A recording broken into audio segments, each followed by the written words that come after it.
state. Other Democrats are following suit. Kayla Smith had to leave her home in Idaho for Washington state because of strict abortion laws. She is the guest of Washington Senator Patty Murray tonight. Thank you both for being with us. Appreciate you coming on the show. Can you first tell us, Kayla, about your experience? What led you to what I anticipate is not where you expected to be at this point in your life? Yeah, so we found out at our anatomy scan around 18 weeks that our son had several fatal fetal anomalies.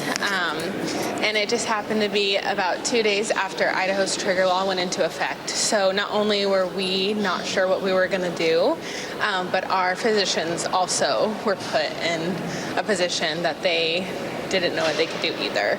So we had to travel to Washington. We had to spend $16,000 to be able to meet our son. And through all of that and our experience, we knew we wanted to grow our family still. And I have a daughter that is now 3.5. But we just welcomed another baby girl into our family. She's 4 months old. And we decided to make the move to Washington. So we currently now live in Washington so that we can have bodily autonomy. Well, first of all, congratulations on the baby. I hope you're getting a little bit of sleep at night, or maybe Washington is providing you a little break. Senator, why is it important for you and your fellow Democrats to invite people like Kayla tonight? Well, first of all, I want to thank Kayla for coming and sharing her story. This was a personal, horrific thing that happened to her when she was pregnant, wanted to have a child. It wasn't viable, and had to move all the way to Washington State, spend thousands of dollars she didn't have to get the kind of maternal health care she needed at that time. This should not be happening to women in America. Ever since the Republicans overturned Roe, women who want to have kids are finding themselves in horrific health care decision choices and personal impacts that they shouldn't have to go through. And now Kayla has to share it with everyone else so they understand what these horrific policies are doing. So I brought Kayla here with me tonight to help share that story so everybody in America can understand this is not about someone else. This is about us. And we have to make a statement, stand up loud and clear, share these stories so Americans understand the impacts, and we can put Roe v. Wade back into law in this country. There is no doubt, Kayla, a physical, an emotional, a financial toll for what you've had to go through.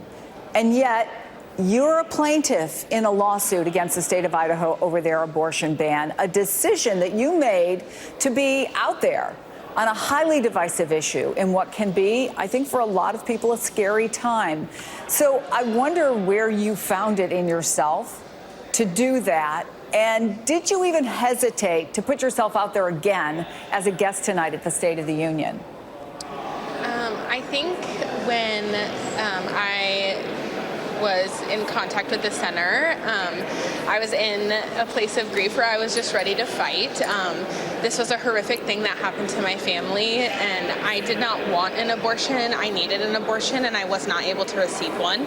So I want to make sure that other women have that right and don't have to suffer like I did.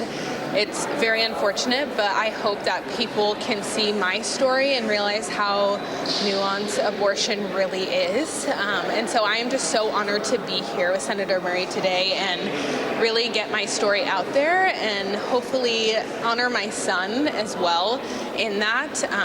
So, yeah. Well, we should all honor your son in this, and we thank you for sharing that. We only have a minute left, Senator. What do you want to hear from the president tonight on this? I want the president to reaffirm to all Americans that when we get the votes and we can pass this law to reinstate Roe, he will sign it and make sure that in the future there aren't people like Kayla who suffer like she has had to suffer. Senator Patty Murray, Kayla Smith, thank you. We really appreciate you taking the time. Major